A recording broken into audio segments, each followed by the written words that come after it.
Good morning, students. Today we will move on next to illustration 18. Following this receipt and payment accounts of Salem Recreation Club for the year ended 31st March 2018. So இவங்க என்ன பண்ணியிருக்காங்க, Salem recreation club வந்து 31st மார்ச்க்கான year ender financial year, that means balance sheet வந்து calculate பண்ண சொல்லியிருக்காங்க. So எதை base பண்ணி கால்குலேட் பண்ண சொல்லியிருக்காங்கன்னா, அவங்க ரிசிப்ட் அண்ட் பேமெண்ட் அக்கௌண்ட்டு ஃபுல்லாக டீட்டெயில்ஸ் ஃபுல்லாக கொடுத்துட்டாங்க. அண்ட் அடிஷ்னல் இன்ஃபர்மேஷனும் கொடுத்துருக்காங்க. ஸோ இதை ரெண்டையும் பேஸ் பண்ணி நம்ம என்ன பண்ண போகிறோன்னா, இன்கம் அண்ட் எக்ஸ்பெண்டிச்சர் அக்கௌண்ட்டும் அண்ட் பேலன்ஸ் ஷீட்டும் ப்ரிப்பேர் பண்ண போகிறோம். ஸோ எப்பயுமே நம்ம சம்ஸில் வந்து ரிசிப்ட் அண்ட் பேமெண்ட் அக்கௌண்ட்டை பார்க்குறதுக்கு முன்னாடி ரொம்ப இம்பார்ட்டன்ட் நம்ம அடிஷ்னல் இன்ஃபர்மேஷன் தான் பார்க்க போகிறோம். ஏன்னா அடிஷ்னல் இன்ஃபர்மேஷனை பேஸ் பண்ணி தான் நம்ம என்ன பண்ண போகிறோன்னா, அட்ஜஸ்ட்மெண்ட்டை வந்து நம்ம பண்ண போகிறோம். இங்கே அடிஷ்னல் இன்ஃபர்மேஷனில் என்ன கொடுத்துருக்காங்கன்னு பார்த்தோன்னா, first one, there are 450 members, each paying annual subscription of 30. So இங்கே எத்தனை மெம்பர்ஸ் இருக்காங்கன்னா 450 மெம்பர்ஸ் இருக்காங்க. ஸோ 450 மெம்பர்ஸ் வந்து ஒவ்வொரு வருஷமும் ஆனுவல் பேவாக எவ்வளோ கொடுத்துருக்காங்கன்னா 30 கொடுத்துருக்காங்க. ஸோ 450 into 30 எவ்வளோ வரும்னா 13,500 வரும். ஓகே, ஸோ இங்கே சப்ஸ்கிரிப்ஷன் அமௌண்ட் எவ்வளோ டோட்டல் வேல்யூன்னு பார்த்தோன்னா 13,500. ஓகே, பட் இங்கே நம்ம ரிசிப்ட் அண்ட் பேமெண்ட்டில் subscription value current year, okay current இயரில் பார்த்தோன்னா, கரண்ட் இயர் இங்கே என்ன 2019 தான் கரண்ட் இயர் 31st மார்ச். அப்போது இங்கே மேலே இருக்க 2018 அண்ட் 19 தான் கரண்ட் இயர். ஸோ இங்கே எவ்வளோ ரிசீவ் பண்ணியிருக்காங்க காட்டியிருக்காங்கன்னா 12,500 ரிசீவ் பண்ணியிருக்காங்க. ஸோ ஆல்ரெடி 12,500 வாங்கிட்டாங்க. அப்போ பேலன்ஸ் அமௌண்ட் எவ்வளோன்னு பார்த்தோன்னா 1000 rupees. ஸோ இதுதான் வந்து அவுட்ஸ்டாண்டிங் சப்ஸ்கிரிப்ஷன்ஸ். அவுட்ஸ்டாண்டிங் அப்படின்னா என்னதுன்னா, நமக்கு மொத்தம் வந்து 13,500 வரணும். ஸோ அதில் வந்து 12,500 வந்து ரிசீவ் பண்ணிட்டாங்க.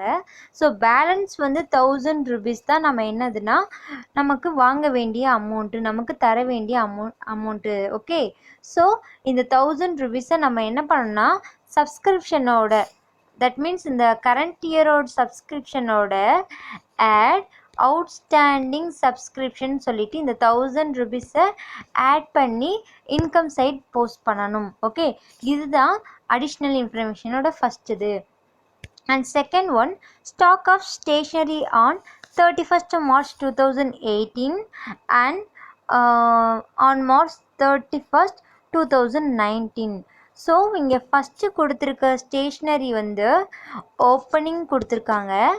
அண்ட் நெக்ஸ்ட்டு கொடுத்துருக்க இந்த 500 வந்து க்ளோசிங் ஸ்டேஷ்னரி. ஓகே, ஸோ நம்ம ஸ்டேஷ்னரிக்குன்னா கன்சியூமபிள் ஐட்டம். ஸோ கன்சியூமபிள் ஐட்டத்துக்கு ஒரு ஃபார்மெட் இருக்குது, பர்ச்சேஸ். அப்படி அதோட ஃபார்மெட் என்னென்னு பார்த்தோன்னா, opening stationery plus purchase minus closing. So இதுதான் ஃபார்மேட். ஸோ இந்த ஃபார்மேட்டை வந்து பேஸ் பண்ணி தான் நம்ம என்ன பண்ண போகிறோன்னா எக்ஸ்பெண்டிச்சர் அக்கௌண்ட்டில் போஸ்ட் பண்ண போகிறோம். ஸோ ஆல்ரெடி நான் சொல்லியிருக்கிறது தான், பேமெண்ட் சைடு இருக்க வேல்யூ மேக்ஸிமம் என்ன ஆகுனா இங்கே எக்ஸ்பெண்டிச்சர் சைடு போஸ்ட் பண்ணுவோம். அண்ட் ரிசிப்ட் சைடு இருக்க மேக்ஸிமம் வேல்யூ வந்து நம்ம என்ன பண்ணுவோம்னா இன்கம் சைடு போஸ்ட் பண்ணுவோம். இதில் என்னென்னா ரெவன்யூ ரிலேட்டடாக இருக்க இன்கம் அண்ட் எக்ஸ்பென்சஸ் மட்டும்தான் இன்கம் அண்ட் எக்ஸ்பெண்டிச்சரில் போஸ்ட் பண்ணுவோம்.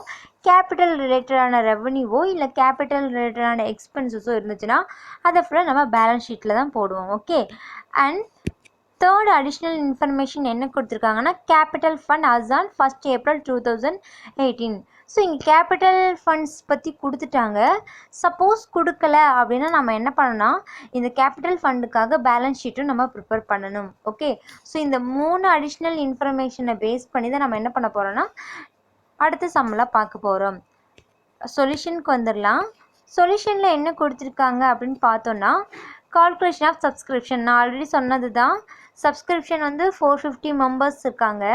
450 மெம்பர்ஸில் வந்து ஒவ்வொரு மந்த்தாக அவங்க 30 கொடுக்குறாங்க. அப்படின்னா டோட்டலாக நமக்கு வர வேண்டிய சப்ஸ்கிரிப்ஷன் எவ்வளோனா 13,500. பட் நம்ம கரண்ட் இயரில் எவ்வளோ ரிசீவ் பண்ணியிருக்கோன்னு பார்த்தோன்னா 12,500 ரிசீவ் பண்ணியிருக்கோம். ஸோ பேலன்ஸ் அமௌண்ட் எவ்வளோ 1000. ஸோ இதுதான் அவுட்ஸ்டாண்டிங். ஸோ இங்கே கொடுத்துருக்காங்க சப்ஸ்கிரிப்ஷன் 12,500 இங்கே கொடுத்ததை இங்கே எடுத்து எழுதியிருக்காங்க. ப்ளஸ் ஆட் இந்த 1000 ருபீஸை ஆட் பண்ணி அவுட்டர் காலத்தில் 13,500 போட்டாச்சு. அண்ட் நெக்ஸ்ட்டு வந்து இங்கே ஸ்டேஷ்னரிக்கு என்ன கொடுத்துருக்காங்க அப்படின்னா, இங்கே செகண்ட் அடிஷ்னல் இன்ஃபர்மேஷனில் ஸ்டேஷ்னரி பர்ச்சேஸ், இது வந்து பர்ச்சேஸ். ஸோ ஸ்டேஷ்னரி 2,400 எழுதிட்டு ஓப்பனிங் நான் ஆல்ரெடி சொன்னது இது ஓப்பனிங் 300 ஆட் பண்ணிவிட்டு க்ளோசிங் 500 வந்து லெஸ் பண்ணி அவுட்டர் காலத்தில் 2,200 போட்டுட்டாங்க. அண்ட் வேறு ஏதாவது எக்ஸ்பென்சஸ் இருக்கான்னு நம்ம ரெசிப்ட் சைட் பார்க்கலாம். இன்கம் பேலன்ஸ் வந்து எப்பயுமே நம்ம கன்சிடர் பண்ண மாட்டோம். ஸோ நெக்ஸ்ட்டு வந்து சப்ஸ்கிரிப்ஷன் நம்ம ஆட் பண்ணியாச்சு. நெக்ஸ்ட்டு ப்ராசஸ் ஃப்ரம் த என்டர்டெயின்மெண்ட்காக கொஞ்சம் வாங்கியிருக்கோம். ஸோ எப்பயுமே ரெசிப்டில் இருக்கிறது நம்ம எங்கே எழுதுவோம், இன்கம் சைடு. ஸோ 12,000 நம்ம போஸ்ட் பண்ணிடுவோம். அண்ட் நெக்ஸ்ட்டு சண்டே ரெசிப்ட்ஸ் 500 நம்ம என்ட்ரு பண்ணிடுவோம். அண்ட் நெக்ஸ்ட்டு வந்து எக்ஸ்பெண்டிச்சருக்கு என்னென்ன வேல்யூன்னு பார்க்கலாம். பேமெண்ட் சைடில் போயிட்டு ஃபர்னிச்சர் நம்ம இது பண்ணியாச்சு. ஃபர்னிச்சர்ன்றது கேபிட்டல் ஐட்டம். ஸோ இது பேலன்ஸ் ஷீட்டில் வரும். அண்ட் ஸ்டேஷ்னரி நம்ம அட்ஜஸ்ட்மெண்ட் பண்ணியாச்சு. அண்ட் இன்வெஸ்ட்மெண்ட் ஆல்சோ பேலன்ஸ் ஷீட்டில் நம்ம போஸ்ட் பண்ணிடுவோம். அண்ட் ரிமைனிங் இருக்கிறது போஸ்டேஜ். ஸோ போஸ்டேஜோட 1000 ருபீஸ் போட்டுரும். அண்ட் கேஷ்ன்றது க்ளோசிங் வராது. ஸோ இது எங்கே வரும்னா பேலன்ஸ் ஷீட்டில் தான் வரும். ஸோ இங்கே ஃபைனலாக நம்ம வந்து இன்கம் சைட் கால்குலேட் பண்ணால் டோட்டல் வேல்யூ 26,000. ஸோ இதை வந்து எக்ஸ்பெண்டிச்சரோட வேல்யூவோட லெஸ் பண்ணால் நமக்கு கிடைக்கிற பேலன்சிங் ஃபிகர் தான் சர்ப்ளஸ். ஸோ இதை வந்து நம்ம பேலன்ஸ் ஷீட்டில் கால்குலேட் பண்ணலாம்.